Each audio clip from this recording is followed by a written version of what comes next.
I did. And I know that we all destined for greatness, no matter what you've been facing. It's a marathon, no, it's not a sprint. It's for all of the trials and tribulations. Just look at my mom made it. I said I was gonna change it, I did. And I know that we all destined for greatness, no matter what you've been facing. It's a marathon, no, it's not a sprint. Trying to change for the better, oh my city, see the difference. From the mamas to the children, every one of us is gifted. Good afternoon, the back community. Thank you, as always, for staying involved and staying engaged.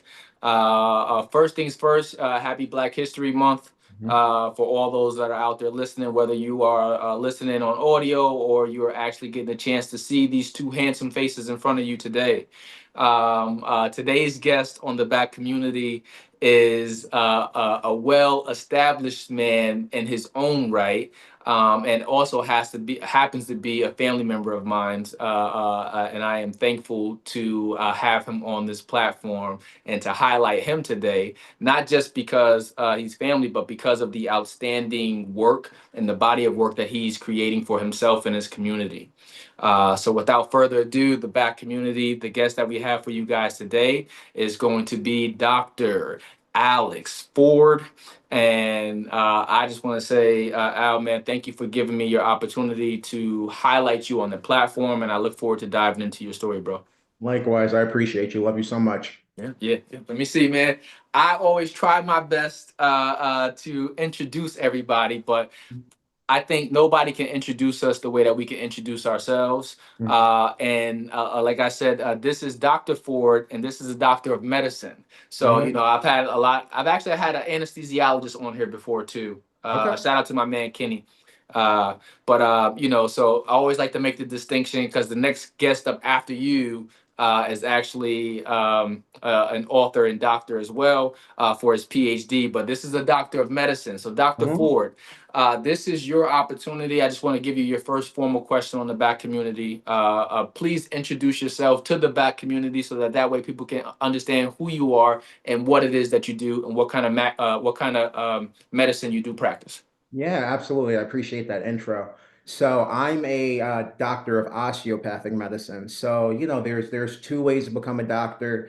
You can get a DO after your name, or you can get an MD after your name. If you have an MD after your name, then you're a doctor of allopathic medicine. They just omit the A. But for me, I'm an osteopathic physician. So when I was in medical school, I had the same additional basic training as an MD doctor, but I also would spend time in a lab, literally with hands-on manipulation techniques. So the initial chiropractors that people are mostly familiar with, they derive from DO doctors, and then they branched off. So I did 5 years in medical school on a scholarship. I did an additional fifth year just on the hands-on manipulation because I wanted to be able to provide my patients with another modality that did not involve, surgery, unnecessary pharmaceuticals that they did not need, and that I could be a one-stop shop for my patients. So what's really nice is a patient like you could establish with me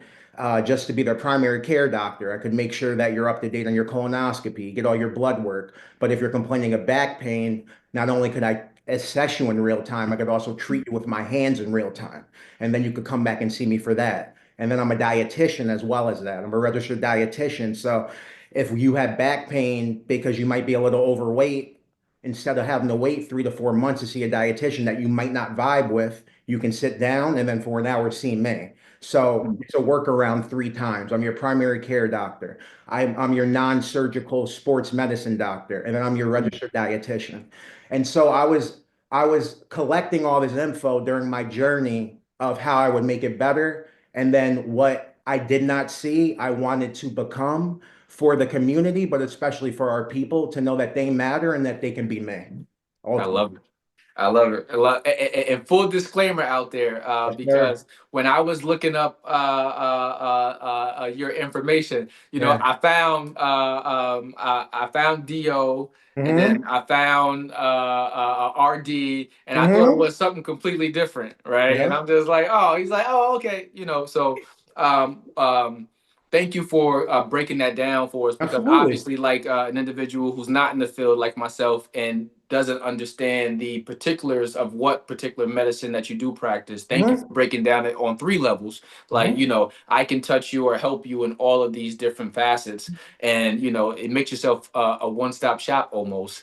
Uh, Absolutely. And one thing I just wanted to add too, Tyrell, my specialty, because you were speaking about the anesthesiologist, shout out to him. I'm a family medicine doctor. And so that's what's beautiful about all the training I have. It's almost like a seamless complement of each other. mm, So being a family medicine doctor, I'm literally trained to manage patients from newborn to geriatric population and deliver babies. So I mm, had to be trained to deliver 40 vaginal deliveries straightforward before I could even graduate. So I thought it was super cool to go into a specialty where you could plant me anywhere in the 50 states and I could mm. manage somebody. If there was ever an emergency on a plane, God forbid, I could deliver that baby. If my wife got pregnant, I just thought that was super cool. And Mm. to be able to integrate that seamlessly with the hands-on manipulation and then with the nutrition, everybody needs to know how to read a food label, right? Everybody needs to be able to grocery shop. So being able to seamlessly integrate that education and empower my patients, I thought that that was the best specialty for me. I love it. I love it. And it makes me think about AI every time you say a hands-on manipulation, right? Hmm. But how much, how much, how much, if any, Hmm. is artificial intelligence involved in that at all, or is Oh, that, that's or is that predominantly just when you say hands-on manipulation, it's nothing else involved. It's all you, or is Yeah, that? it's literally just therapeutic touch as of now. Now, Wow. like Okay. I use the Jetsons analogy. Who knows how it's going to be in a decade or two now? Okay. But the thing is, exactly, again, we learn about an osteopathic eye. So if I'm in the grocery store, if I'm in the airport, I'm looking at a person differently. Why are they favoring walking to a certain side? Why do they have a limp? Is a certain part of their sneaker worn down on a certain edge? Mm, That's the way I look at a patient when they sit down and they're complaining of maybe knee pain. I'm looking at the whole body in its entirety, and then I'm able to break it down. okay. We have to be able to really study and improve your therapeutic touch. Is a tissue tight? What makes a tissue tight? So it's a lot of just hands-on experience and just working with different bodies, healthy, unhealthy. And that's where that scholarship really came into play because we had a direct pipeline to the Philadelphia 76ers. I would Mm. treat the Philadelphia Eagle cheerleaders when they had musculoskeletal injuries. So again, I'm able to extrapolate that to people from cradle to grave, which is really cool. I But yeah, love it. it's direct hands-on. Okay, all right, and thank you for clarifying that, because that Absolutely. makes me leads me to say this next thing, so we don't got to worry about artificial intelligence taking over. Yeah, not yet. The physical manipulation is strictly you hands on, being Yes, able sir. to put your actual hands on something, or your experience to realize that, Ty, this is why you're limping. Yeah, So exactly. okay. You have neck pain. Okay, maybe the upper trap is tight. I can show you a technique for that as well as treating it in real time. Absolutely. Instead of maybe having to just give you a muscle relaxer or ibuprofen, that stuff's not going anywhere, but let's do what we can do and make your body heal itself. Those are some of the osteopathic pillars. And that's just how I grew up. I was looking for that distinction. Mm.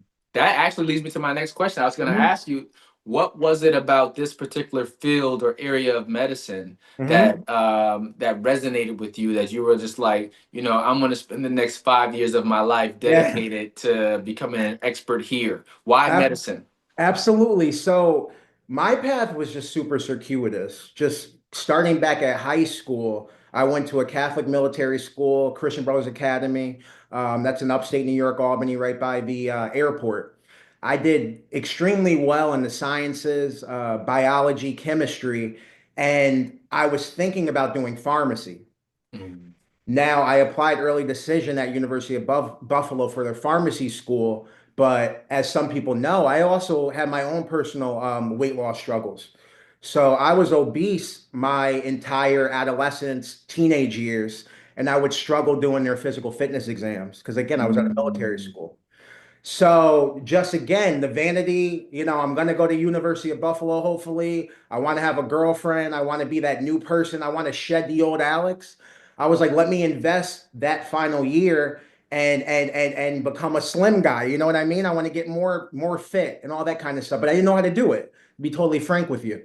So what would happen was, when my parents would go and pick up their medical prescriptions at either a Walgreens or a CVS, there was a little bit of delay having to wait for the medication. I was literally perusing the aisles. I would look at a Muscle and Fitness, Men's Mm. Health magazine, and I would go to the back of the magazine where they would usually have the meal plans.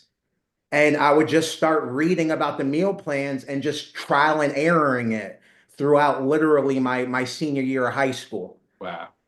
Every day. So I was in organized sports, football and basketball, but on the off season, I wasn't doing anything. I was pretty sedentary. So I replaced that with running every day. Mm. For some people that know in the area, they had the Pine Bush Yep. reservoirs. My house is literally built on those. So I Mm. downloaded a list of all my favorite songs, the old Cameron, DMX, things that get me hyped up, shout out. And I would run for at least an hour every single day. Mm. And on top of that, I would just substitute an unhealthy food in for a healthy food every week. Mm. So I had a terrible diet. I was drinking Mountain Dew, chicken nuggets, French fries. And each week I would just substitute the French fries for maybe Sun Chips, right? The Mm. Mountain Dew for the flavored Aquafina. And then I would just do it. And then eventually the weight started, burning off. And I would have to trade in my uniform every couple of weeks. And my teachers are like, what are you doing? I'm like, I just want to get healthier. I felt amazing. So Mm. by the end of my senior year, I was accepted early decision to University of Buffalo, but ironically enough, I still didn't know about dietetics as a field. So I went into Buffalo. I did my prerequisites at the pharmacy school, but I wasn't happy. I was not happy. I wanted to get to the wellness component, but I didn't know how to get there, to be totally honest with you. So I went and confided in my advisor at the end of my first year at University of Buffalo. I was telling her, hey, you don't not know my mother, but she's a stickler. She's an educator in the Facts. and she's not about me playing around with her money or my parents' money or just getting credits just to get credits. Help me be able to get back and have a comfortable summer, please. What can we do with these science credits? And so I was telling her, like, I like wellness, I like fitness, I like nutrition. I'm just throwing these words out there. She goes, what about dietetics? I was like, I have no idea what that is, but help me. So she Googled it, and Buffalo State University actually had a nutrition and dietetics program. Mm. And the credits I already took fulfilled a lot of the credits for that first year. Mm. And so it things started to make sense at that statement. And so I was all in. I talked to my parents. I told them, I think this is really what my calling is and what I wanted to do. You could see that trajectory from high school, but I just didn't know how to get there. So I transferred. I transferred from University of Buffalo to Buffalo State University. Mm. In between that time, I ran into a physician in the area who was actually faculty at Albany Med. She's an MD doctor, but she practiced hands-on manipulation. She was the one that put me on to being an osteopathic physician. And that's really what made the light bulb go on. Like, this is an MD doctor that recognized the benefits of being a Mm. DO, even though she didn't go that route. What happens if I do that and go that route and then add on the nutritional piece? What more could I do to help people to help themselves? And that's really how it happened. Mm. And you ultimately Yes. worked on yourself. Hmm. So you were your own Frankenstein, right? Literally. You worked on yourself to master manipulation and the art and the in the actual craft. Mhm. And now you're able to utilize what you've learned to not only continue to help yourself, but to help everyone else around you, to educate your community. And I think that that's really amazing. And, and it should be something that resonates to the listeners out there is just like, when you find the things that you're passionate about, it helps you to be true in your own authenticity as you create your own path. Right. Absolutely. And I always tell people, I said, I used to be really scared of being positive for a huge portion of my life because I thought that I had to change who I was in order to be successful or to be, this positive person. And the more comfortable I became with who I am as a person and said, well, this is who you are naturally, Tyrell, and this is what you're gifted at. So do those things and follow those things. And it ended up helping me to open up doors for so many other people by me following my own path. And it sounds, what's the word? It sounds so similar just because those different paths, but it's just to hear you say you took something that you struggle with individually, and now it helps to strengthen so many other people and change their life. I think that is so impactful and positive. So Oh, thanks. thank you for giving the backstory on it, because I don't think it would have meant as much Mhm. without it. And just say, hey, listen, no, I was that guy. I was the guy you see in the picture that said, Yeah. that used to be me. Now this is me. Rah. Absolutely. You know. And the thing is, it's living your truth, following your path. Mm, And my patients understand real recognizes real. I'm not going to give you any ridiculous type of coping strategies because I've lived this. I mm, struggled. I did it the wrong way to lose weight. Then I learned how to do it the right way. Did I over exercise? Did I go to extremes with dieting? Yes, but I was a 16, 17, 18-year-old kid just trying to figure it out and trying to figure out how to get to that end goal. But I mm. went through it so you don't have to. So sign Oh, up with me and I can give you those resources. there you go. Oh, wait, You know what I mean? I heard that Jay-Z bar in there. Yeah, for He said sure. Hov did that. You So already know. so See hopefully you that? don't have to go through that. Shout out to Hove for sure. And again, Tyrell, my mom, right? Yep. She's another one. She lost 100 pounds, but Looks amazing. it was after a health scare. Mm, She almost had a heart attack. mm, Artery was 90% clogged. mm, And I was at her bedside, teary-eyed. Mom, you're in the highest of education. You have a PhD. We need to be doing better. You have a son that's on the path to being a registered dietitian. I need to help you. I mm, love you. So I made her a meal plan. mm, And we did it the right way. Her doctor didn't make her a meal plan. I did because I wanted better for her. mm, And she did it the right way. Over a year, 100 pounds naturally. mm. Now she's in the gym 7 days a week. It's part of her life. She's Oh, at Orange Theory doing the high intensity intervals 3 days a week. I run into her at Vent doing spin class the other days a week. She's aging backwards, but she feels great.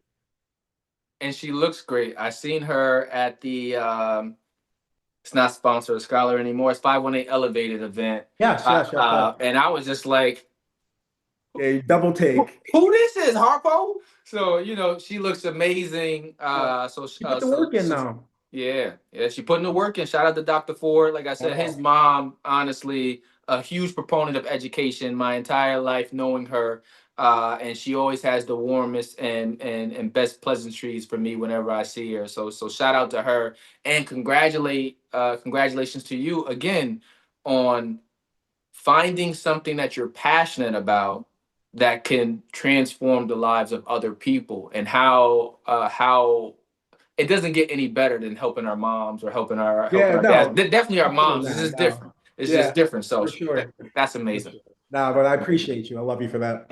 Yeah. Let me see. What has been the biggest challenge for you as you made the transition from actually being in school Mhm. to actually living it and practicing it day in and day out? What has Mhm. been the biggest challenge for you, navigating that space as a physician? Yeah, that's a great question. I would say it's probably the bureaucracy, and you could Google that, and most physicians would say the same thing. Medicine has become so corporatized. Mm, So, Tyrell, if you come to see me and you have a headache, they're telling me how much time I can spend with you for that. Now, mm, that's why, a lot of times doctors are behind, yeah. because they're investing and they're trying to be present and treat you as the human being and that you deserve that. But, being rushed, having to make phone calls to try to advocate for the patient to get medications approved, imaging approved, necessary testing approved. I have a patient right now, I'm literally trying to work up for a leukemia, and they're rejecting his insurance. So it's like, what do we do? It's insane. And, I'm only one person, but this is pervasive across, the United States. It's a problem. So it's just like trying to navigate that, right? I'm a professional, so I have to figure out what to do and block out time and reserve that to call these insurers and advocate for my patients. But I'd say that's the biggest thing, the red tape Okay. to good medicine. Okay, and I'm glad you said that too, because it ultimately makes me think about what happened with United Mm-hmm. Health, and it also one of my frat brothers was telling a story about him, the process that he had to go through to get a hearing aid, and he was just like, you would have never imagined how much red tape it was, and I got good health insurance. It is Mm-hmm. just to get the simple things that I'm supposed to be All able right. to get to advocate for myself, right? So I can only imagine how much that may hinder you in your process. Saying, "Hey, I know what you need. I'm Mm-hmm. Right, suggesting right. I'm suggesting this to Mm-hmm. you, Mm-hmm. but we gotta wait until this get cleared, or Absolutely. they approve this in order Mm-hmm. for you to go ahead and move forward with it." So Exactly. that's And gotta it's be. us having these uncomfortable conversations in person, right? Yep. The CEOs are removed. Yep. So we're receiving that backlash in real time, and it's frustrating, and it contributes to caregiver burnout. Yep. But again, we took a Hippocratic oath, and I'm going to ride with my patients to the end. They know this, so Mm. it is what it is. I love it. I love it. You're like, it's in this healthcare is, people will pick on the United States a lot and talk about our healthcare system. Mhm, So, but, you realize how important it is, from mhm, everything that we're eating to how mhm. we maintain ourselves in regards to the activities that we're doing. Yeah, It's a really big time period for us mhm, to understand the real time effects of some of the things that we see that we're taking in and is really affecting our bodies. So it's just absolutely. like, to be able to have someone like yourself be able to give it to you real in a way that you can digest it. There Yeah, was nothing that you just said throughout the first 15, 20 minutes of this conversation that I wasn't able to break down the layman's, which made me feel good, because if this is the same way that you speak to your patients, it would make me open up greatly to you, as my physician, because it's just like, thank you for taking the time to break it down to me. Now I get it. Oh, you're saying I can't have the Doritos every hmm, day, right? And I might need to replace those with sun chips. yeah, But rather than replacing my whole diet all at once, say replace one thing at a time until you get to that point there. But this is the process that we're going to lay out with you. So like you said, you have three different ads. intersecting worlds, but Mhm. ultimately, which allows you to give a well balanced a prescription to all of us as your patients. And Absolutely. And I mean, everything you said was just so poignant. But just piggybacking off of that, that's why representation matters. You know what mm, I mean? Less than 6% of physicians look like us. mm, It's the same thing for dietitians. So it's like if we're not in those rooms, if we're not having those conversations, if we're not advocating for each other, then somebody's going to be speaking for us. And that mm, isn't necessarily good, And so again, that's why I came back to Albany, New York, to give back to my community because I felt like I owed it to them, and I want change to happen. And instead of having change from a different, area code, I was like, mm. no, like I do not want to be a hypocrite. I want to be the change I want to see, and I I'm love it. locked in. So that's why I'm back here. Mm, mm. And how do you feel? How do you feel the fight is going since being back? Mhm. Since realizing that you have a particular niche and area that interests you more than others, how Yeah. has that fight been bringing what you know to the masses? It's been overly positive. Mm, And I want to shout out to all the community members, especially like Seat Center for Family, that have rallied around me. Especially John Scott, who's one of the co-founders of Fourth Family. People think a lot of times that things happen overnight. But John and I had the vision of what the STEM program is, which I can talk about for Fourth Family, over a decade ago. And when I got into medical school, I texted John. I'm like, John, if it's God's will and I get through medical school, we should really expand this STEM curriculum to add a medicine component because I'm locked in and I promise you I'll come back to Albany and we'll make waves with it. And now our program is the official partner for junior MBA. You know Mm. what I mean? So it was all lining up. I was doing hands-on manipulation at the LaMarcus Aldridge camp my first year of medical school. And the medical school, it was mind-boggling to them because we were doing things that they hadn't heard of. We Mm. were sponsored by Wale. They don't know who Wale is at these allopatric What? institutions, but this is why representation matters because I can give you the game, but you might not accept it if it's not in a way or presented through a vehicle or a conduit that's palatable to you. Mm. You know, so that's why I was like, if I'm going to do medicine and become a doctor and a dietitian, I want to do it my way. And that's how John and I did it. We've been collaborating the whole time. So as soon as I got my diploma, I was appointed the director of medical education. Soon as I got back here, I had a meeting with the president of Albany College of Pharmacy, Dr. Tafadi. I've been Mm. mentoring her son, and now he got accepted to medical school. Nice. And this is what we have to do. Instead of being crabs in the barrel, we got to pool our resources and network because we're powerful when we do that. You are making my inside smile on the outside. If you can't see it, and it's really dope to hear you say that, and to understand how important it is to see individuals that look like you doing well, right? Because ultimately you learn from the successes and failures of individuals who look just like you, right?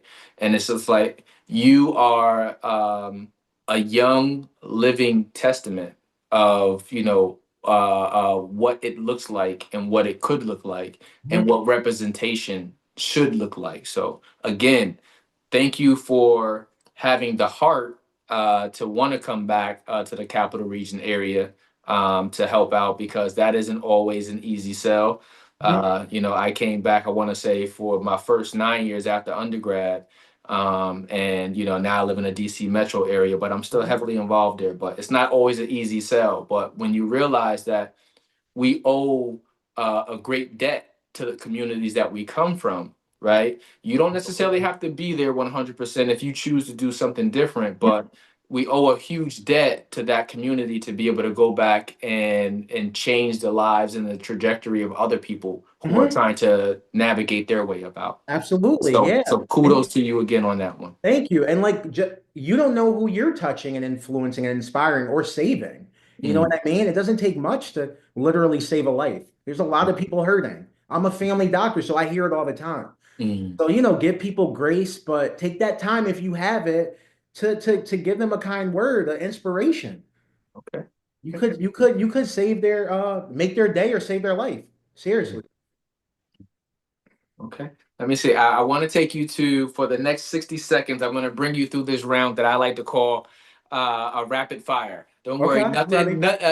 nothing too salacious Oh, I'm that'll good. get you on the Budweiser hot seat or anything like All that. right. But I think the older that I've gotten, I realized that it's easier to ask some of the questions that we don't ask anymore because most of us are guarding who we are and Mhm. the brands that we represent, being ourselves or the places that we work for. But this allows me to get to know Alex as a person. And even though you've opened up, I'm going to ask you a few questions. Are you ready for this 60-second Let's do it. session of rapid fire? Okay. First question: Yeah. if you had to choose a favorite sneaker, what would it be? Mm. Ooh, Jordan 6 low, Okay. black and whites. Okay. All Yeah. right. If you were having a bad day, Dr. Ford, Mhm. and you needed a pick me up, what is your favorite snack or cheat meal that you go to? Oh man, this is kind of corny. I'm gonna give an unhealthy one, to healthy one.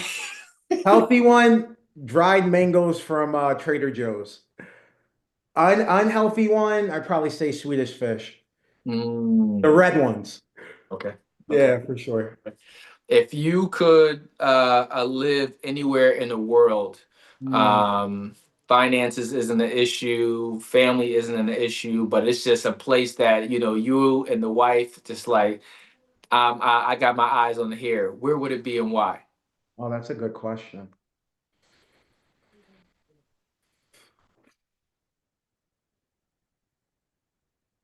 Oh man, maybe Africa. I don't know Mm, specific part, but just how rich the culture is. mm, And again, just to trace my ancestry, and I was envious of my medical colleagues from like Nigeria and Kenya, mm. just like how beautiful the place is. I want to go to Egypt and just explore. So I'd say there. I'd say there. I'm planning on doing a mission trip to Senegal with my mom, a medical Nice, mission trip in 2 years because she does missionary work. nice. Yeah, I'd probably say there. Okay, okay. If you had to choose favorite artist of all time, Mm. who would that be for you and why? Favorite artist of all- I'd probably say Jimi Hendrix. Okay, For okay. sure. So, for those that don't know, that was the first instrument I was ever introduced to was guitar. I also play the sax, but don't put me on blast about that 'cause, yeah, it's been a while. But I just think that Jimi Hendrix, he pushed the envelope. He was so avant-garde, very innovative and trailblazing and fearless. Going into the rock and roll aspect of it, being, I believe, left-handed, playing the guitar backwards, he was just doing so many firsts that it was phenomenal. And then blending so many different races and cultures, with the Woodstock. So I just thought that that was fascinating. My second one would be Allen Iverson. But yeah, I'm gonna go with Jimmy. Okay, okay. All right. And last question for you for rapid fire. Yep. If you had to choose to be feared or loved, Mm, which one would you choose? fear. Please explain. Fear. Because even your loved ones are gonna hurt you. And just from my experiences and what I've visualized myself, that fear provides a different battery and a different type of energy where people are more reluctant or hesitant to disrespect you or cross you prior to doing what they're going to do. Thank you, thank you, thank you, thank you. Because Yep. Thank you for indulging me in the quick 60-second session of rapid rapid fire. I fire. always like to throw that in there so I can mix it up a little bit. Love it. And I got to come back to you on two of your answers. One, Okay. I didn't know Jimi Hendrix was black, right? Oh. I learned that Jimi Hendrix was black when I lived in Morocco. I went Mm. to Essaouira and I got a chance to see where he actually lived, right? Mm-hmm. Now, mind you, I'm there with a whole bunch of other students. It was a whole bunch of other exchange and international students Mm-hmm. there with the other students there from the university that I studied at. And it was like, yeah, Jimi Hendrix lived there or whatever. And I was like, oh, okay. I just automatically assumed Jimi Hendrix was white, Right, right? right, right. And I got an education that day Yeah. that and just like Tyrell, how do you not know that Jimi Hendrix Mm-hmm. is black? I'm just like, Right. I And didn't he's know. arguably one of the greatest guitarists of all time. And didn't know. That's the black pride. You know what I mean? We Yep. should be proud of that for sure. Yeah. Absolutely. Yep. So yeah, when you said it, I was like, man, I gotta come back to Jimmy on that one. And then I respect your answer choosing fear over love, right? People will always probably think the more politically correct answer might be to say love, but I actually agree 100% with you in your answer. And the person that comes to mind to me more than anything, and I'll probably get some slack out there. Sorry, the back community in advance, but 50 Cent, Mm-hmm. aka Curtis Jackson, right? Mm-hmm.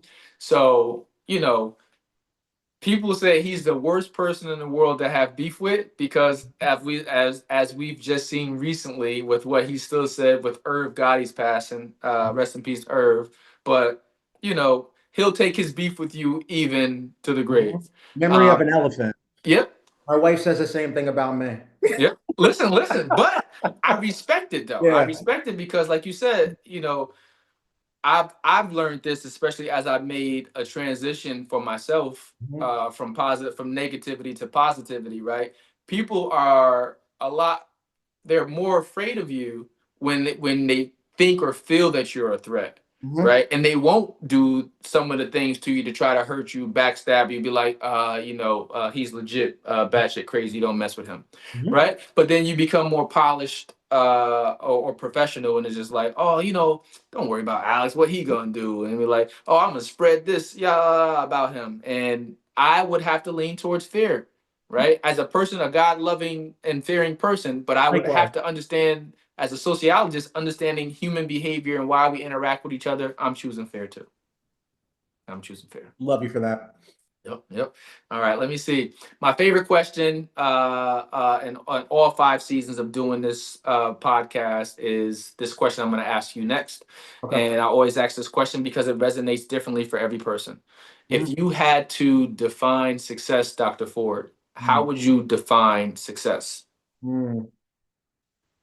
I would define it as making your imprint on the world and leaving it better than you left it. So I know that's broad, but I make it broad so it gives you the highest probability of being successful. And so for me, again, when I have a second grader, this literally happened last week. I walk in the KIP, and a second grader that I had seen when I was volunteering at Toast, Thomas O'Brien, is now at KIP. He's like, Dr. Ford, I want to be like you. Like, I know that he's going to remember that as he continues to grow older. And I told him, as long as I have a pulse, you have a mentor in me. Mm. So that makes me sleep sound at night, knowing that it was worth it uprooting my family from Philadelphia, from Cleveland, accruing 11 years of training to be able to make that impact for that kid and give him that motivation to know that this is his why. I might be his why. You know what I mean? So that's why I do what I do. Okay. Okay. Okay. I love it. Has that always been your definition of success, or has Now, it evolved? And if it evolved, at what point, if there was a aha moment for you, mhm, when do mhm. you believe there was a switch into how you define success? Yeah, great question. So it was unique for me because if we go back to even before high school, I was in public school until sixth grade. Mm. So I was at Albany School of Humanities, Ash. Yep. And so I kept those friends even when I transcended and went to military private school. But now you're having kids, in Section 8 housing, broken families, and then you're still having friends that have season Celtics tickets Yep. and are getting picked up in Rolls Royces. And so I got consumed with that, the materialistic part of it, and started forgetting that there's people really struggling in my city. I was able to get back to that when I got into college and I found my why with the nutrition. And I was able to really self reflect introspectively. Like, how did I get to this point? What made me happy? And who matters. And it was the underserved, disenfranchised in my community back home. So I had to rewire and reprioritize what really mattered in life. Is it that new watch? No. But is it, again, helping somebody circumvent the healthcare system and empower themselves and feel comfortable pushing back with a healthcare specialist that they might not have before they met me? That's what really changed it for me, to be honest with you. Okay. And as a dietitian, what would be, um, 3 key points Mhm. that you could share with us? Because I think I would be doing the community a disservice if I don't Mhm. ask you this question. Yeah, What are absolutely. 3 focus areas out of the multitude of them all that you Mhm. think that should be placed a little higher on our priority list in terms of Mhm. self-care? If you could Mhm. identify 3, what are the three that stand out to you the most? Absolutely, absolutely. So The first two are a little off of the nutrition, but it's still wellness related. I think that we need to be more aware of our screen time, Mm, and what we're taking in. I had to even be more conscious of that. Am I waking up, turning on World Star mm, or looking up videos on Instagram that might be negative? And is that how I'm starting my day? Or should I maybe do some type of meditation or positive affirmations to really start it out the right way? So that's the first thing I would say. Sleep is also crucial, especially in the Western culture where we're on that grind, we're on that hamster wheel. Again, the 7 to 8 hours goes a long way. Migraines, back pain, depression, anxiety, a lot of that root cause is insomnia or just not having a good sleep hygiene. mm, Now, the nutrition piece, I think a lot of times people get in the woods with this diet, that diet, keto, good, bad. I'm just like, keep it simple and try to have a balance of as far as like a dietary pattern. What I mean by that is it sounds corny, but like Starburst said, taste the rainbow. I tell my patients their plate should be colorful. Make it pop. You have those reds, those purples, those yellows, those oranges, right? mm, Because the thing is, Mother Nature, God, whatever you believe in, made those for a reason. So if eggplant's purple and then you consume that, you're consuming all those natural chemicals that help to fight diseases. mm, You don't need to be relying on all the supplements at a GNC or a vitamin shop. Make it simple. Try to rely on those whole foods. Let food be thy medicine as far as possible. Yeah, medications exist.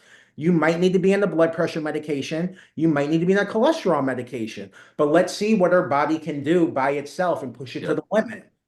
Do some more whole grains, get some oatmeal in your diet. Maybe eat a salad once in a while, you know? And that's why I've been trying to work with some of these other organizations like Seed Center so we can do culinary medicine. Mm, mm. I love it. Yep. Well, listen, I think in a lot of ways it's the convenience Mm-hmm. that gets us. Just like, Absolutely. so yeah, well, I know I shouldn't be eating this, Mm-hmm. but it's a lot easier to go ahead and grab this For than it sure. is to make a thoughtful meal. And if I'm honest, at 41, I'll be 42 this year. I'm at that place right now where my body's telling me like, all right, Tyrell, like I used to be able to work out.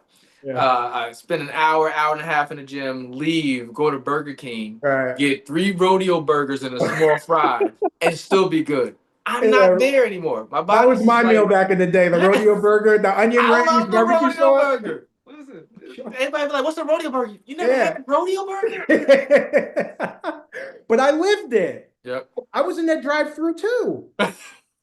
Period. But again, when you know better, you do better. You know what I Yes. mean?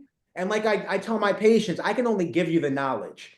Okay. I'm not going to be stalking you. I can't hypnotize you. So if you know when you go to Panera and there's trans fats in that breakfast sandwich that are going to increase your risk of heart disease, remember Dr. Ford told you that. You can still buy it because you have free will, just like you can go and buy Newports. But what's the end game looking like?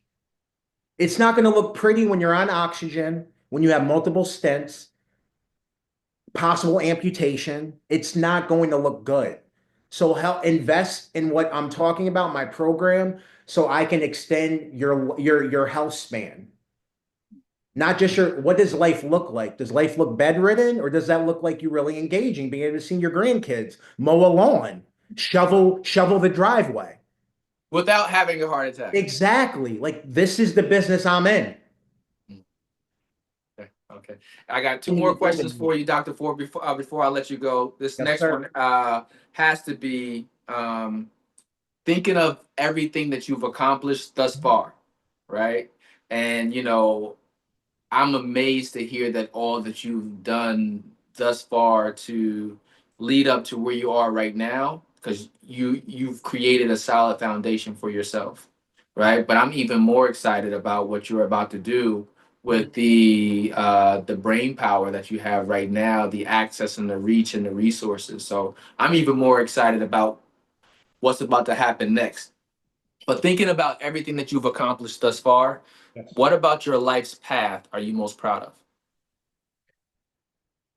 Betting on myself and taking the risk Mm. because I didn't have to.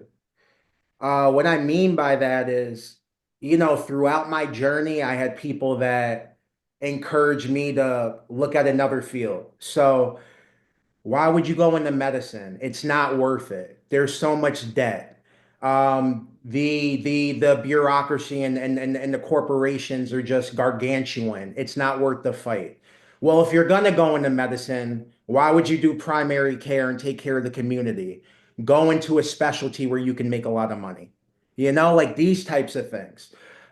Getting job offers outside of my city that were alluring, but knowing that my path and my word mattered and going back to Albany, and then, where I trained, it's beautiful to see things go full circle from somebody that couldn't really read a food label at 18 to now be a registered dietitian, family medicine physician that trained at the #2 healthcare system in the world, Cleveland Let's Clinic. go. You know what I mean? It's just I'm living a dream and I'm an active participant in it. And I think that's the most exciting thing. That was my circuitous way of just telling you. I was an active participant in my life. I knew I wanted better, I wanted more, and I was willing to take the risk because I didn't want any regrets. Mm. I know what the alternative could look like for me. And yeah, are my days long? Are they hard? Are they stressful? Absolutely, for sure. But every night I know that I'm where I need to be and I'm living my purpose. Okay. And that's what keeps me going. My final question for you is a very, very easy one, but it's a very important one for all of the listeners who are going to listen into this episode. How does someone find you to learn more about meal prepping, Mhm. your role as a RD, Mhm. um, and to be able to reach out to a knowledgeable source within a community who's a true advocate for them. So if someone was looking to get a hold of you, either to be in family practice or as Yep. a dietitian, how does someone get a hold of you? What's the best way of them contacting you, Dr. Ford? Yeah, absolutely. So they can message me directly on Instagram, or I would just encourage them to email me. Okay. So yeah, so and I'll send that to you, but my Instagram is DOC _ the number 4 and then the letter D. So Doc _ Ford. And then my email address is FORD Alexander 33 @ gmail.com. Whatever I can do to help. Like I said, this is why I feel like this is my why and why I'm here. So And I can feel it. And I'm gonna end this with this. Like, authenticity is something that I pride myself on, and I think it's like you said earlier, real recognize real. It's very easy to feel it, when you feel it. Mhm. And everything about your answers in this interview today have felt the most authentic. And I am excited to continue to learn more about what it is that you're doing. I'm actually excited to personally pick your brain as a dietitian because, like I said, I'm at that place right now where, hey, if I don't want to look I want to look a certain way. I want to make sure I don't. So, For sure. but I want to say thank you for making the commitment to Mhm. first yourself, because at a young age, to have the mental wherewithal to say that, I want something different for myself is really powerful. Because a lot of people want it, but don't have the discipline Mhm. to go ahead and actually manifest it. And you did that. And by you gambling or betting on yourself, not only did you change your life, you changed the lives of other people around you. You helped Mhm. change your mom's life. You're helping to change the community's life. And I just really want to say thank you for the choice to change your life, because ultimately you've changed all of our lives for your dedication and commitment Thank you. to your field. So thank you for that. Absolutely. Yeah. It's my pleasure. Yep, yep. So the back community, you've gotten a chance to hear director from Dr. Alex Ford. I really want to say thank you for giving me the opportunity to highlight you today. I can't wait to share your story with the world. I wish you continued success, you and the missus. And like I said, man, I can't wait to do dinner with you guys when we Likewise, come back long to the Gap overdue. region. Okay. It's for all of the trials and tribulations. Just look at my mom made it. I said I was gonna change it, I did. And I know that we all destined for greatness. No matter what you've been facing, it's a marathon, no, it's not a sprint. It's for all of the trials and tribulations. Just look at my mom made it. I said I was gonna change it, I did. And I know that we all destined for greatness. No matter what you've been facing, it's a marathon, no, it's not a sprint. Trying to change for the better, all my city, see the difference. From the mamas to the children, every one of us is gifted. It don't matter where you from or where you going, we all in it. Might as well just spread the love instead of hating, just uplift 'em.